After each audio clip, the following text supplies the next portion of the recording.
नमस्कार दोस्तों, एक बार फिर से स्वागत है आप सभी का पाई हाई टेक यूट्यूब चैनल।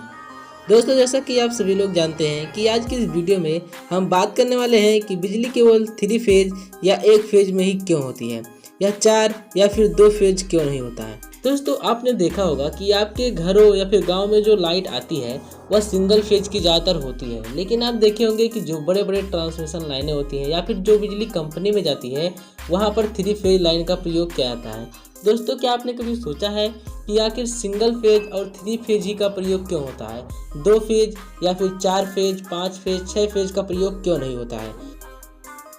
तो दोस्तों, अगर आप इसको जानना चाहते हैं तो इस वीडियो के अंत तक जरूर बने रहिए। दोस्तों, आज की इस वीडियो में हम बताने वाले हैं कि बिजली केवल 3 फेज या एक फेज ही की क्यों होती है। तो बिना देर किए हुए चलिए हम इस वीडियो को स्टार्ट करते हैं।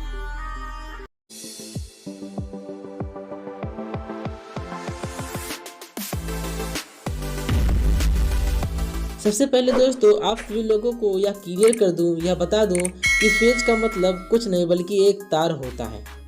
साथ ही एक फेज, 3 फेज इत्यादि की अवधारणा सिर्फ प्रत्यावर्ती धारा यानी कि अल्टरनेटिंग करंट में ही होती है, दिश धारा यानी कि डायरेक्ट करंट में नहीं। दोस्तों, आप जानना चाहते हैं कि बिजली एक फेज या 3 फेज की ही क्यों होती है, 4 या 2 फेज की क्यों नहीं।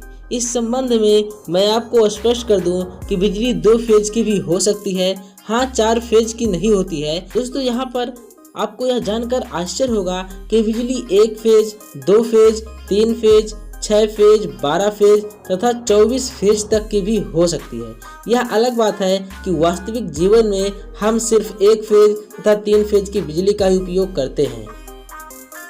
सबसे पहले एक फेज वाली बिजली यानी कि सिंगल फेज इलेक्ट्रिक सप्लाई पर आते हैं। एक फेज की बिजली में केवल 2 तार होते हैं।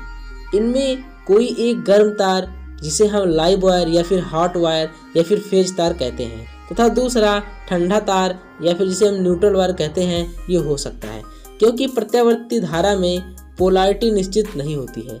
एक फेज इसलिए कहते हैं क्योंकि किसी विशेष समय में गर्म तार या फिर जिसे हम फेज तार कहते हैं या फिर जिसमें कहते हैं जो लाइव वायर होता है एक ही होता है।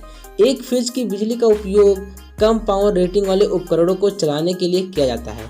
हम अपने घरों में एक फेज की बिजली का ही उपयोग करते हैं। आजकल बड़े बड़े उद्योगों में भी पावर की विभिन्न आवश्यकताओं को पूरा करने के लिए एक फेज वाली मोटरों यानी कि सिंगल फेज मोटर्स का उपयोग किया जाता है। कुछ उदाहरणों की बात करें तो पंखा, fridge, washing machine, hair dryer, mixie आदि एक फेज वाली मोटर होती हैं। अब 3 फेज वाली बिजली यानी कि 3 फेज इलेक्ट्रिक सप्लाई पर आते हैं। 3 फेज की बिजली में 3 गर्म वायर या फिर जिसे हम कह सकते हैं 3 लाइव वायर जो कि रेड, येलो एंड ब्लू होता है, जिसे हम RYB से डिनोट करते हैं। इस सिस्टम में ठंडा तार जिसे हम न्यूट्रल वायर कहते हैं या फिर रिटर्न वायर भी हम उसे कभी कभी कहते हैं, ये हो सकता है और नहीं भी हो सकता है। जब 3 फेज सप्लाई संतुलित होती है तो तीनों फेजों में बहने वाली धाराओं का सदिश योग 0 होता है, अतः ठंडे तार की आवश्यकता नहीं होती है। जब 3 फेज सप्लाई संतुलित नहीं होती है तो तीनों फेज में बहने वाली धाराओं का योग 0 नहीं होता, अतः अतिरिक्त धारा को प्रवाहित करने के लिए ठंडे तार या फिर न्यूट्रल वायर की आवश्यकता होती है। 3 फेज की बिजली का उपयोग ज़्यादा पावर रेटिंग वाले उपकरणों को चलाने के लिए किया जाता है। उद्योगों में उपयोग होने वाली करीब 90% मोटरें 3 फेज से चलती हैं। तो दोस्तों, आप इससे अनुमान लगा सकते हैं कि 3 फेज की कितनी ज़रूरतें हैं। 3 फेज सिस्टम एक फेज सिस्टम की अपेक्षा बहुत ज़्यादा प्रसिद्ध है।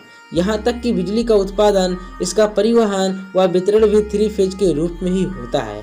3 फेज की बिजली के व्यापक उपयोग के कुछ कारण है जिसको यहाँ पर मैं बताना चाहूँगा। पहला कारण है 3 फेज की बिजली एक फेज की बिजली की अपेक्षा अधिक किफ़ायती या फिर इकोनॉमिकल होती है।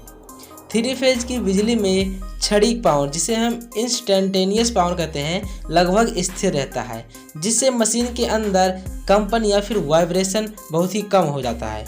वहीं एक फेज बिजली में इंस्टेंटेनियस पावर हमेशा बदलता रहता है, जिससे मशीन में अधिक वाइब्रेशन या फिर कंपन होता है। 3 फेज मोटर एक फेज की मोटर की अपेक्षा अधिक इफिशियंट होता है और अधिक पावर फैक्टर पर चलता है। चूँकि हमारी अधिकांश आवश्यकताओं की पूर्ति 3 फेज की बिजली तथा एक फेज की बिजली से ही होती है, अतः ये ज़्यादा प्रसिद्ध और व्यवहारिक है। दो फेज की बिजली का उपयोग मुख्यतः नियंत्रण सिस्टम के उपयोगों यानी कि कंट्रोल सिस्टम एप्लीकेशन में होता है। जैसा कि मैंने वीडियो के स्टार्टिंग में ही आपको बताया कि बिजली 6 फेज, 12 फेज तथा 24 फेज की भी हो सकती है, लेकिन तारों की अत्यधिक संख्या, ज़्यादा मूल तथा जटिल कनेक्शन के कारण इनके उपयोग काफ़ी सीमित हैं।